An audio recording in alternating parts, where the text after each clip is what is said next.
안녕하세요, 유튜브 구독자 여러분. 오늘은 방송인 김구라 씨가 과거 한걸그룹의 역사 무지 논란에 얽힌 비화를 공개한 내용을 전해드리겠습니다. 이 이야기로 인해 어떤 파문이 일어났는지, 그리고 네티즌들의 반응은 어떠했는지 자세히 알아보겠습니다. 김구라 씨는 지난 3일 유튜브 채널 그리구라에서 대한민국 예능의 실태를 분석하는 시간을 가졌습니다. 그 중에서도 특히 옛날에 그런 경우가 있었다고 하며 어떤 걸그룹이 우리나라 역사와 관련된 퀴즈를 맞히지 못해 난감했던 상황을 회상했습니다. 김구라 씨는 당시 매니저에게 그 장면을 빼달라고 하지 않았냐고 물었고, 매니저가 편집을 요청했지만 PD가 이를 거절했다고 전했습니다. 그는 그 PD는 순간 화제성을 얻었을지언정 관련 회사들 사이에서 걔 믿지 마라는 평판이 생기게 된다고 지적하며 결국 그 PD가 잘 나갈 수 있을 것 같지 않다고 덧붙였습니다. 김구라 씨는 해당 걸그룹의 이름을 밝히지 않았지만 네티즌들은 지난 2016년 AOA의 설영과 지민이 역사 무지 논란에 휩싸였던 사건을 떠올렸습니다. 그들은 리얼리티 예능 프로그램 채널 AOA에서 역사 퀴즈를 풀다 안중근 의사의 사진을 보고 이름을 맞히지 못했던 사건이 있었습니다. 설영과 지민은 각각 이토 히로부미를 언급하며 엉뚱한 답을 내놓았고, 이로 인해 큰 비판을 받았습니다. 이 사건 이후 설현은 자신의 SNS를 통해 역사 인식이 부족했다며 사과했고, 지민 역시 무지야말로 가장 큰 잘못임을 배웠다며 앞으로 더 나은 역사관을 갖기 위해 노력하겠다고 밝혔습니다. 이들은 AOA 컴백 쇼케이스에서도 눈물을 흘리며 팬들에게 사과의 뜻을 전했습니다. 2016년 5월 발표된 신곡 굿럭 굿럭 쇼케이스에서 지민은 많은 분들에게 실망을 드려서 죄송하다, 진심으로 사죄드린다고 했고, 설현도 앞으로 더 신중한 모습 보여드리도록 하겠다며 울먹였습니다. 이 이야기는 그 당시 많은 사람들에게 큰 충격을 주었으며 걸그룹 AOA는 역사 인식 문제로 인해 이미지에 큰 타격을 받았습니다. 현재까지도 이 사건은 많은 이들에게 기억되고 있으며 역사를 제대로 알고 배우는 것이 얼마나 중요한지를 다시금 깨닫게 합니다. 다음은 일본에서 발생한 충격적인 사건을 다룬 뉴스를 전해드리려고 합니다. 일본의 한 유튜버 부부가 무더운 날씨에 차에 갇혀 울고 있는 2살 딸을 구하지 않고 영상으로 찍어 올려 논란이 된 사건입니다. 4일 사우스차이나 모닝포스트 SCMP에 따르면 5만 8천 명의 구독자를 보유한 유튜브 채널 런앤어 패밀리를 운영하는 일본인 부부는 지난 5월 24일 불타는 태양 아래 차에 갇힌 내 딸이라는 제목의 영상을 올렸습니다. 영상에서 아버지 A씨는 2딸과 함께 유치원에 있는 아들을 데리러 가고 있었습니다. 그는 2살 된 큰딸을 뒷좌석에 태우고 문을 닫았고, 이어 막내딸을 뒷좌석 반대편에 앉히려는 과정에서 자동차 키를 가지고 있던 큰딸이 안에서 문을 잠그면서 큰딸만 홀로 차 안에 갇히게 되었습니다. A씨는 즉시 도움을 요청하기보다는 아이의 반응을 촬영하면서 긴급 상황이다, 딸이 차에 갇혔다, 차가 잠겨 나올 수 없다고 외쳤습니다. 아이는 땀에 젖어 울고 있었지만 A씨는 아이에게 차 문을 잠금 해제하는 방법을 가르치려고 했습니다. A씨는 끝까지 경찰에 도움을 요청하지 않고 자물쇠공에게 연락해 차 문을 열었습니다. 아이는 뜨거운 차 안에서 30분 이상을 갇혀 있었던 것으로 전해졌습니다. 해당 영상을 본 현지 네티즌들은 분노했고, 일본 뉴스 매체에서도 주요하게 다뤘습니다. 한 네티즌은 부모들이 미쳤다, 나도 비슷한 상황을 겪었는데 그때 가슴이 찢어지고 살아있는 것 같지 않았다며 이 상황에서 침착하게 휴대전화로 녹화할 수 있다는 게 놀랍다고 했습니다. 또 다른 네티즌은 자녀의 생명을 걸고 돈을 벌면 기분이 좋냐고 말했습니다. 중국 네티즌들 역시 고의로 아동학대한 부모는 양육권을 잃어야 한다, 아이를 싫어하면 키우지 말라, 세상에서 가장 무서운 것은 부모가 되는데 시험이 필요하지 않다는 것이다라는 등의 반응을 보였습니다. 논란이 불거지자 부부는 지난달 3일 유튜브 채널에 사과 영상을 올렸습니다. A씨는 모두 내 책임이라며 아이를 어떻게 돌볼 것인가에 대해 고민하고 싶어 유튜브 활동을 쉬려고 한다, 얼마나 시간이 걸릴지는 모르겠다고 말했습니다. 현재 부부의 유튜브 채널에는 사과 영상을 마지막으로 영상이 올라오지 않고 있으며 논란이 된 영상은 삭제된 상태입니다. 이 사건은 많은 이들에게 부모의 책임과 아이의 안전에 대한 중요성을 다시 한번 일깨워주고 있습니다. 앞으로는 이러한 일이 다시는 발생하지 않기를 바라며 부모로서의 책임감을 되새기는 계기가 되었으면 합니다. 이번엔 중국에서 발생한 충격적인 사건에 대해 전해드리려고 합니다. 중국의 한 인터넷 카페 PC방에서 한 29세 남성이 사망한 뒤 30시간 동안 방치된 사실이 밝혀졌다는 소식입니다. 홍콩 사우스차이나 모닝포스트 SCMP에 따르면 지난 3일 29세 남성 A씨는 지난달 2일 중국 저장성 윈저우의 한 PC방에서 게임을 하고 있었습니다. 그는 그 다음 날까지 PC방 자리를 지키고 있었는데 보다 못한 직원이 A씨를 흔들어 깨우려고 했지만 아무런 반응이 없었습니다. 자세히 살펴보니 A씨는 이미 사망한 뒤였습니다. 지역 경찰은 A씨는 지난달 2일 오전 6시쯤 아침을 먹으려 PC방을 나갔던 것으로 확인된다라며 이후 같은 날 오전 시간대에 사망한 것으로 보인다고 전했습니다. A씨의 정확한 사망 시간은 그의 유족들이 부검을 허용하지 않아 밝혀지지 않았습니다. 그의 유족들은 PC방 직원들이 빨리 그를 발견하고 조치를 취했어야 했다고 비난했습니다. 해당 PC방의 사장 B씨는 이에 대해 해명했습니다.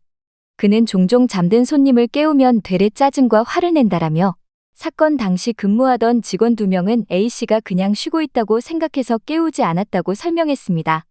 또한 A씨는 한 번 방문할 때마다 6시간 정도 머물렀던 단골이라며 건강해 보였던 청년이었다고 덧붙였습니다. 이 사건은 많은 이들에게 큰 충격을 주었으며 PC방에서의 장시간 게임과 관련된 건강 문제에 대한 경각심을 일깨워주고 있습니다. 또한 PC방 운영자들과 직원들이 손님의 상태를 좀 더 주의 깊게 살펴봐야 할 필요성도 강조되고 있습니다. PC방에서 장시간 게임을 하는 것은 건강에 해로울 수 있으며 특히 젊은 층에서 이런 문제가 빈번하게 발생하고 있습니다. 따라서 게임을 즐기더라도 적절한 휴식과 건강관리를 병행하는 것이 중요합니다. 이번 사건을 계기로 PC방 이용자들 역시 자신의 건강을 돌보는 데 더욱 신경 써야 할 것입니다. 끝으로 PC방과 같은 공공장소에서의 긴급 상황에 대한 대처 방법과 안전리에 대한 재정비가 필요합니다. 이는 모두의 안전을 지키기 위한 중요한 조치가 될 것입니다. 이번엔 미국에서 진행 중인 중요한 보건 소식에 대해 전해드리겠습니다. 최근 고병원성 조류 인플루엔자의 확산 조짐에 따라 미국 보건당국이 백신 개발에 속도를 내고자 자금을 지원하기로 결정했다고 합니다. 미국 보건복지부 HHS는 지난 2일 현지 시간 백신 제조업체인 모더나의 조류 인플루엔자 백신 개발 비용으로 1억 7,600만 달러 약 2,442억 원을 지원할 계획을 발표했습니다. 이는 조류 인플루엔자 바이러스가 젖소에서 검출되고 인체 감염 사례가 보고된 것에 따른 조치입니다. 올해 초 미국에서는 젖소에서 조류 인플루엔자 바이러스가 검출되었으며 현재까지 12개 주에서 발견되었습니다. 이로 인해 젖소와 접촉한 사람 중 3명이 감염된 것으로 확인되었습니다. 미국에서 발견된 바이러스는 H5N1이 주를 이루지만 최근에는 다른 유형인 H5N2 바이러스도 발견되고 있습니다.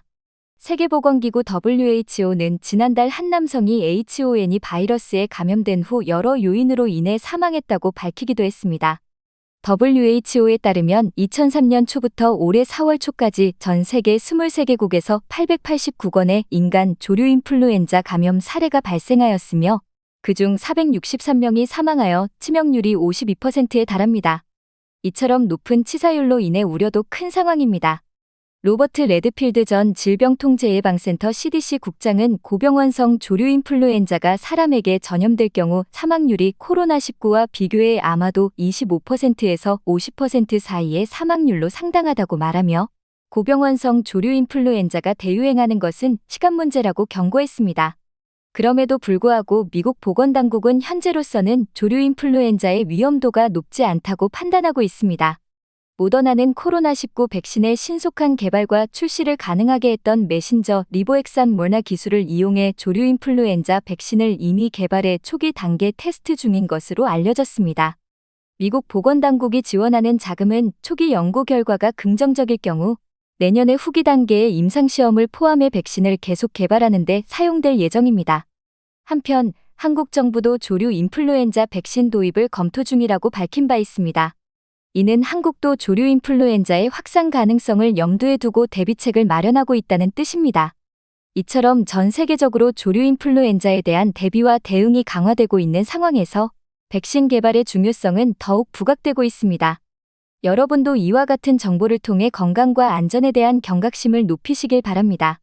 그리고 서울 강남역 인근에서 발생한 묻지마 식빵 테러 사건에 대한 황당한 이야기를 전해드리려고 합니다. 이 사건은 한 여성에게 무작위로 빵을 던지는 황당한 공격을 당한 A씨의 사형과 경찰의 안일한 대응으로 인해 많은 논란을 불러일으켰습니다. 지난 4일 사회관계망 서비스 SNS에는 A씨가 며칠 전 올린 묻지마 식빵녀 테러라는 제목의 글이 빠르게 확산되었습니다. A씨는 강남역 카페에서 묻지마 빵 싸대기를 맞았다. 칼이나 포크, 염산이었으면 어쩔 뻔했냐라며 당시 폐쇄회로 CCTV 영상을 공개했습니다. 영상에는 A씨가 지인과 함께 앉아있는 모습과 2층에서 내려오는 계단에서 모자를 쓴 여성이 A씨와 옆 테이블을 응시하며 무언가 물체를 던지는 모습이 담겨 있습니다. 해당 물체는 옆 테이블 의자를 맞고 튕겨나온 것으로 보입니다. 이후 이 여성은 A씨를 바라보며 그의 얼굴을 향해 다른 물체를 던졌고 A씨와 주변에 앉아있던 사람들은 깜짝 놀라 여성 쪽을 바라보았습니다. 가해 여성은 빠른 속도로 달려나갔고 A씨는 뒤늦게 이 여성을 쫓아갔지만 이미 놓쳐서 다시 자리로 돌아오는 모습이 CCTV에 포착되었습니다. A씨는 나가서 야라고 했는데 이미 200m는 가고 있더라. 달리기 선수인 줄 알았다고 당시 상황을 설명했습니다. 이 여성이 던진 물체는 음료컵과 빵류가 들어있는 플라스틱 상자였습니다. 새로 구매한 것이 아닌 누군가 먹다 남겨 쟁반 위에 두고 간 것을 집어 던졌다고 합니다. A씨가 플라스틱 상자를 맞는 과정에서 내용물이 튕겨나와 여기저기 흩어졌습니다. 경찰의 대응 역시 논란이 되고 있습니다. A씨는 신고하려고 경찰서에 가서 진술서 다 쓰고 영상을 보여줬는데 담당 형사가 저한테 얼굴도 안 나오고 CCTV로는 절대 못 잡는다고 했다며 이거 말고도 중범죄 사건, 바쁜 일도 많은데 안 다쳤으면 그게 된 거 아니냐며 그냥 가라고 했다고 전했습니다. 이 말을 들은 A씨는 경찰서를 나와야 했습니다. 이 사연을 접한 누리꾼들은 CCTV로 동선을 추적하면 알 수 있지만 귀찮다는 거다. 저 여자보다 경찰이 더 싫다. 실적 안 되니까 가라는 거다. 잡으려면 무조건 잡을 수 있다. 저런 건 고생만 하고 진급에 도움이 전혀 안 되니까 심고 포기하게 만든 것이라며 경찰을 비판했습니다. 이 사건은 2년 전인 2022년에 발생한 일로 A씨는 서울신문과의 인터뷰에서 시간이 지났으니 이제 하나의 추억으로 남기자는 생각으로 SNS에 올렸다며 누가 갑자기 때리고 간 일이 잊히겠나. 밤에 자다가도 문득문득 생각난다고 말했습니다. 이번엔 미국 미시간주에서 발생한 감동적인 이야기와 그 주인공에 대해 전해드리려고 합니다. 이 이야기는 8살 소년이 맹견의 공격에 맞서 2살 어린 여동생을 구한 사건으로 많은 사람들에게 큰 감동을 주고 있습니다. 사일 데일리메일에 따르면 지난달 30일 현지 시간 미시간주 할머니 댁 마당에서 놀고 있던 릴리언은 이웃집 핏불테리어의 공격을 받았습니다. 핏불테리어는 울타리를 뚫고 들어와 릴리언의 얼굴과 목을 물었고 비명 소리를 듣고 뛰어온 오빠 니콜라스가 맹견에 맞서 싸웠습니다. 니콜라스의 어머니 레베카 치트우드는 아들이 개에게 달려들어 여동생을 떼어내고 할아버지가 도와주러 올 때까지 계속 개를 발로 찼다고 당시 상황을 설명했습니다. 치트우드는 이어 맹견에 물린 릴리언은 피투성이가 되었다. 딸아이 목에 물린 자국이 여러 개 있었는데 그중 몇 개는 목의 동맥을 끊기 직전이었다며 그 순간에 위급함을 전했습니다. 릴리언은 미시간 대학 병원으로 옮겨져 응급수술을 받았습니다. 가족이 공개한 사진을 보면 릴리언의 왼쪽 얼굴과 눈은 맹견의 공격으로 인해 깊은 상처를 입었습니다. 치트우드는 어린 딸 얼굴에 광범위한 신경 손상이 있었다며 병원에서 여러 군데 봉합수술을 받았다. 목에도 여러 군데 물린 자국이 있는데 그중 일부는 목동맥을 절단하기 불과 1인치 거리에 있었다. 살아남은 것이 기적이라고 말했습니다. 영웅적 행동으로 칭찬을 받고 있는 오빠 니콜라스는 매체와의 인터뷰에서 여동생이 물려 죽는 것을 원하지 않았다고 밝혔습니다. 여동생 릴리언은 많이 무섭고 아팠지만 오빠가 도와줘서 고맙다며 오빠가 도와주지 않았다면 지금쯤 죽었을 것이라고 감사의 마음을 전했습니다.